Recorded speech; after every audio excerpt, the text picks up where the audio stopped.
Well, I don't know which one I would choose. Two good options.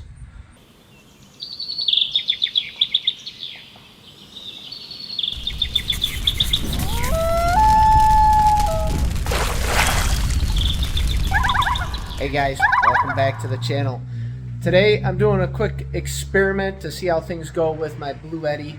I'm not sure, I originally got the Bluetti for this purpose, but I recently let Grayson use the Bluetti to test it out for his RV, and it did not work as well as he thought it was gonna. It drained in basically a day and a half. He was out of power right away, and he really didn't have anything going, he said. So I don't know, today I'm going to plug this in.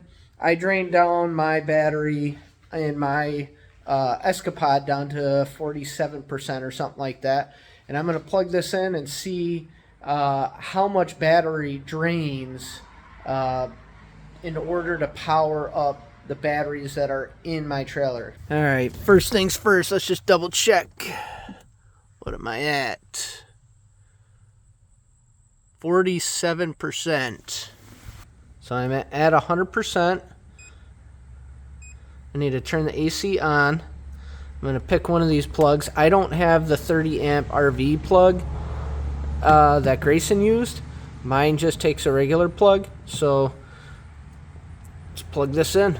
All right, let's see how long it takes and also how much power it takes to go from 47% up to either 100%, or I might call it earlier and try the gas generator. I don't know yet. We'll see. All right, quick update. Looks like it's 40% here. And 69% in here. So it's about 22% difference from when I started. So I started at 47. There you go, it just clicked over. So I'm gonna call it here. And then I think for the rest of the 30%, I'm gonna run the gas generator just to see how it performs. Time for the Predator. So I filled this up. I don't know if you can see that too well, but it's almost exactly halfway. All right, 69% actually. I thought it was at 70 for some reason, but either way, there it is, 70%. Got this thing running.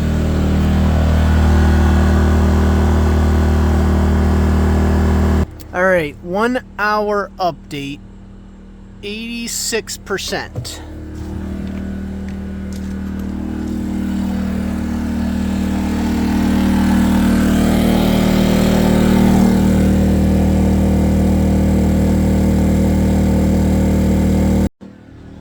All right, so that hour update looks like we did 16% increase, 17, I guess, if you want to count, since it was actually at 69%. So 17% in an hour, and we used 1/8 of a tank of gas, roughly. Not perfect science, but you can definitely tell I'm getting a lot more, a lot quicker out of the gas generator than I ever did out of the Bluetti. All right, so let's talk about the findings here. Obviously, that wasn't the most scientific way to really look at this thing, but it's more of a realistic way. Just set it up and see how well it works. But I want to talk about the pros and cons in a more general sense between solar and your gas.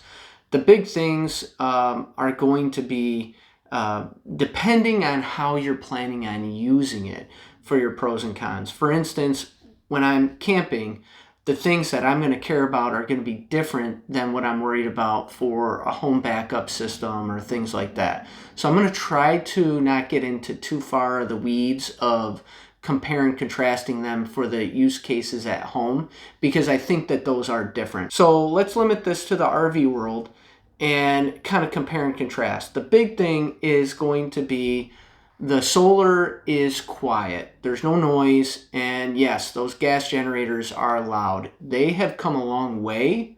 They're a lot better than they used to be, but they still make some noise. And this was actually quite apparent in that last trip. The neighbors right next to us, they had a generator that they actually used even outside of the hours they're supposed to be using it, which can get you into trouble in these DEC campgrounds. But they were running their generator like all day. And it was loud. It does ruin the experience because not only do you have the noise, but you've also got the fumes. And that can smell. That can start to ruin the outdoors and ruin your experience out there. All right, now let's talk about the power in general. So if you do the math, the gas generator can get me about 130% recharge on my battery system, which happens to be a 200 amp hour LifePo 4. So the solar generator can do about 40%, give or take. And so that's actually a substantial difference. And where that kind of plays out is when you get into the really big draw of like AC and things like that. If you're trying to get a couple hours of AC here and there, or with me, I run my AC when I don't have a power hookup. I have it as a 12 volt setup specifically to be able to run it when it is hot in the summer and I want it to cool off towards the evening, and then as the temps come down, maybe turn that AC off. And so I'm looking to run it, 2-3 hours, and or run the fan and things like that throughout the night to keep those temps low. I did that with my wife when we did our trip, and it worked out great. But with the Bluetti, really, if I were to need to use that AC unit every night for a few hours, even if I, did some gymnastics there to try to make it work, that 40% is not going to do a whole lot. It's not going to go a long way. Whereas with my gas generator, that's going to really be able to push that in the right direction. So those are the primary things that I think you're going to want to consider when deciding between the two options. Now, let's draw some conclusions from this. One of the things is really when you're trying to decide what you're going to use or what you're going to get for your power system, I can kind of see two avenues. I can see one avenue being what I've done, which is I've invested into a really good onboard battery system that is highly efficient, uses 12 volt, uses a battery to the really to the maximum effect. I think it's just great.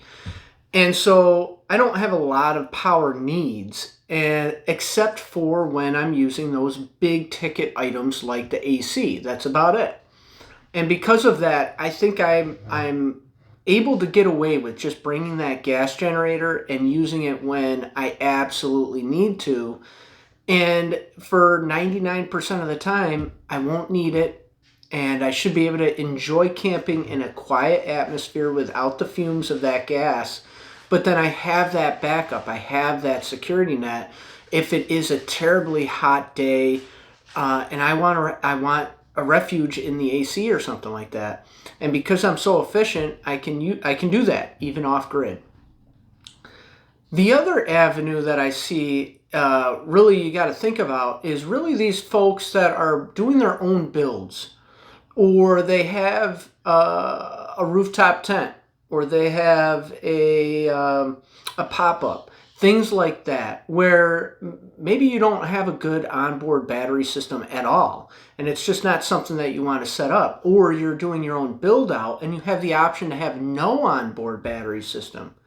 In which case, these solar generators are absolutely something to consider. And the reason that is because you can get a lot of use out of it. You're not just using it to power something that's already on the RV. You're now using that as your main source. You can use for instance, truck camping, same thing. You put this in the back of your truck, you plug in all your peripherals, boom, you're all set. And then you also can use it at home for a home use scenario. And that's where I think you're going to get a lot of bang for your buck. I think it's a much better option at that point because you're getting more use out of it besides just filling up a battery bank on your RV. Ultimately, if you're going to get away with using these solar generators as your main fuel source, as your actual onboard battery system, I say they're a great option. I think you're getting a lot out of them at that point. However, if you've got a insufficient battery system and you're just trying to use it as an option instead of the gas generator, I would say it's not worth it. Invest the money because those solar generators are very expensive. Invest that money instead into your onboard battery system and continue to utilize your gas generator. I think that that's the best way to go personally for RV camping. So let me know down in the comments below. Do you agree with me? Do you disagree with me? What do you use? What have you found to be the best option for your RV camping needs? I'd really like to hear about it. And until next time, I'll see you on the next one.